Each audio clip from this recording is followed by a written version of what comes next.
यमुना जी पर जाके भगवान ग्वालों के साथ बैट बॉल खेल रहे थे, क्योंकि जब भी भगवान गाय चराने जाते थे तो गायों को छोड़ देते थे, ग्वालों के साथ खेलने लग जाते थे। तो आज भगवान श्री कृष्ण ग्वालों के साथ बैट बॉल खेल रहे हैं। भगवान बैट चला रहे हैं, दूसरा ग्वाला बॉल फेंक रहा है। तो जैसे ही ग्वाला ने बॉल फेंकी तो भगवान ने एक ऐसा छक्का मारा कि बॉल जाके यमुना नदी में गिर गई। अब तो जिस ग्वाला की बॉल थी वो जोर जोर से कान्हा से लड़ने लगा। बोला, अरे कान्हा, आज तेरे कारण मेरी बॉल यमुना जी में गिर गई, जा इसे लेके आ। तो कान्हा बोले, अरे भैया, इस नदी में तो कालिया नाग रहता है, तो मैं इस नदी में, यमुना नदी में कैसे जा सकता हूं? तुझे मैं दूसरी बॉल लाके दूंगा। तो ग्वाला बोला, नहीं नहीं, चाहे कुछ भी हो जाए, मुझे मेरी वाली ही बॉल चाहिए। तो भगवान बोले, अच्छा यमुना नदी में कूद जाऊं? तो ग्वाला बोला, कूद जा। तो भगवान यमुना नदी के पास में कदम का वृक्ष था, उस पर चढ़ गए। बोले, अच्छा ग्वाला, मैं नदी में कूद रहा हूं। तो दूसरे जितने भी ग्वाला थे उसने उस ग्वाला को धमकाया। बोला, अरे कान्हा सचमुच नदी में कूद जाएगा और फिर कभी वापस नहीं आएगा, तू कान्हा को रोक दे। तो ग्वाला बोला, अरे कान्हा, मैं तो वैसे ही मजाक कर रहा था, तू वापस आ जा, मुझे मेरी बॉल नहीं चाहिए, तू दूसरी दे देना। लेकिन कान्हा बोले, नहीं, अब तो मैं तेरी बॉल ला करके ही रहूंगा। और कह के यमुना जी में कूद गए। अब तो सारे ग्वाला, गोपियां, ब्रज के लोगों को पता चला कान्हा यमुना नदी में कूद गया। सारे ब्रजवासी यमुना नदी के किनारे इकट्ठे हो गए। सारे ब्रजवासी रो रहे हैं, चिल्ला रहे हैं, हमारा कान्हा कहाँ गया, कहाँ गया। इतने में ही सब लोगों ने देखा कि आज भगवान श्री कृष्ण शेष नाग को हरा करके उसके फनों पर नृत्य करते हुए यमुना जी से बाहर निकले। आज ब्रह्मा, विष्णु, महेश भगवान के ऊपर पुष्प वर्षा कर रहे हैं। तो भगवान ने कालिया नाग को आज्ञा की कि हे कालिया नाग, जाओ, तुम इस यमुना जी को छोड़कर के कहीं दूर चले जाओ। तो भगवान की आज्ञा से कालिया नाग यमुना जी को छोड़कर के वहां से चला गया और यमुना जी का जल फिर से शुद्ध हो गया। तो इस तरह श्री सुखदेव जी ने परीक्षित को भगवान की लीला कथा सुनाई।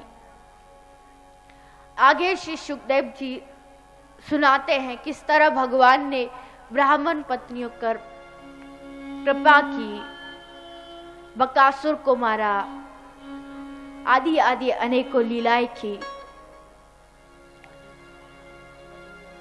अब एक दिन भगवान कृष्ण ब्रज में रह करके देख रहे हैं कि आज ब्रज में बड़ी भारी तैयारियां चल रही हैं। पूरे गोकुल को सजाया गया है, यज्ञ हो रहा है, हवन हो रहे हैं, पकवान बनाए जा रहे हैं। तो भगवान यशोदा मैया के पास भागे भागे जाते हैं और कहते हैं, अरे मैया, आज ये सब ब्रज में किस चीज की तैयारियां चल रही है? तो मैया बोली, देख कान्हा, मेरे पास समय नहीं है, बड़े पकवान बनाने हैं, जा अपने नंद बाबा से जाके पूछ। तो कान्हा भागे भागे नंद बाबा के पास जाते, बोले, बाबा, आज ये सब ब्रज में, हमारे गोकुल में सब क्या हो रहा है, कौन सा उत्सव है? तो बाबा बोले, अरे कान्हा, आज हम सब लोग इंद्र देवता की पूजा की तैयारियां कर रहे हैं। तो कान्हा बोले, अच्छा बाबा, इंद्रदेव की पूजा को करने से फल क्या मिलेगा? तो बाबा बोले, अरे कान्हा, अगर हम इंद्र की पूजा करेंगे तो इंद्र देवता खुश होकर के बारिश करेंगे, बारिश होगी तो हमारी फसल उगेगी, अनाज लगेगा और फिर उस अनाज को हम सब लोग खाएंगे। तो इसलिए इंद्र देवता हमारे अन्नदाता है। तो कान्हा कहते हैं, अरे बाबा, आपसे किसने कहा कि इंद्र हमारे अन्नदाता है? हे बाबा, कर्मणा जायते जंतु कर्मणेव अभिपद्यते, सुखम दुखम भयम क्षयम कर्मणेव अभिपद्यते। आदमी अपने कर्मों के द्वारा उसको जन्म, सुख, दुख, भय, क्षय कर्मों के द्वारा मिलता है। आप यह नहीं कह सकते कि इंद्र देवता हमें अन्न देते हैं, हमें जीवन देते हैं। अब भगवान श्री कृष्ण इंद्र का घमंड तोड़ना चाहते हैं, लेकिन घमंड तोड़े कैसे? अगर भगवान ब्रजवासियों से कहते कि इंद्र की पूजा छोड़ के मेरी पूजा करने लगो, मैं भगवान है, तो मालूम है ब्रजवासी क्या कहते? ब्रजवासी कहते, चुप बैठो रह, मुंह धोबे तो आवे ना है, चलो भगवान बनने। पहले मुंह धोनो तो सीख ले, तब भगवान बनियो। देखो, ब्रज के लोग भगवान से हमेशा उल्टा सीधा बोलते थे, क्योंकि मालूम नहीं था ये भगवान है। ब्रज के लोगों ने अगर भगवान से प्रेम किया तो वो सच्चा प्रेम था। आज अगर हम लोग भगवान से प्रेम करें तो ये सोच के करेंगे कि वो भगवान है, चलो उनसे प्रेम करो। लेकिन ब्रज में कोई भी व्यक्ति नहीं जानता था कि हमारा कान्हा भगवान है, लेकिन फिर भी सब लोग भगवान से प्रेम करते थे। इसलिए नहीं कि वो भगवान है, कोटि ब्रह्मांडों का राजा है, वो तो जानते भी नहीं थे।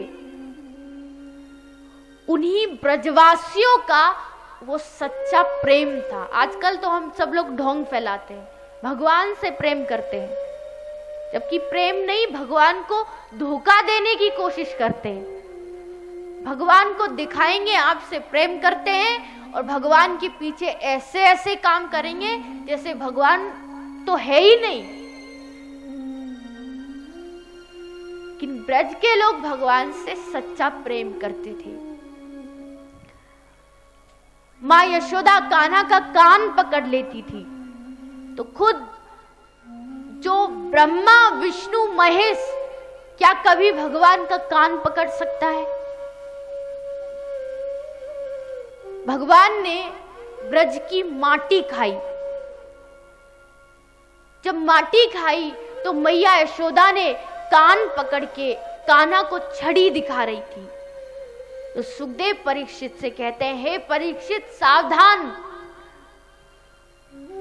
आज जो इस जगत का पिता है, जिसके सामने ब्रह्मा विष्णु महेश हमेशा सर झुकाए खड़े होते हैं, आज उसी कान्हा को यशोदा मैया डरा रही है। जब कान्हा रोता था तो मैया यशोदा कहती थी, अरे कान्हा सो जा, वरना हाउ आ जाएगा। हाउ हमारे ब्रज में जब छोटा बच्चा रोता है तो उसे डराते हैं कि हाउ मतलब भूत आ जाएगा। तो कान्हा कहते थे कि पूरी दुनिया मैंने बनाई, ब्रह्मा विष्णु महेश मैंने बनाए, लेकिन आज तक हाउ का नाम नहीं सुना। ये हाउ किसने बना दिया, हमें तो पता भी नहीं चला। तो ब्रज के लोगों का सचमुच भगवान के प्रति सच्चा प्रेम था, सिर्फ दिखावा नहीं था कि ये भगवान है तो इससे प्रेम कर लो।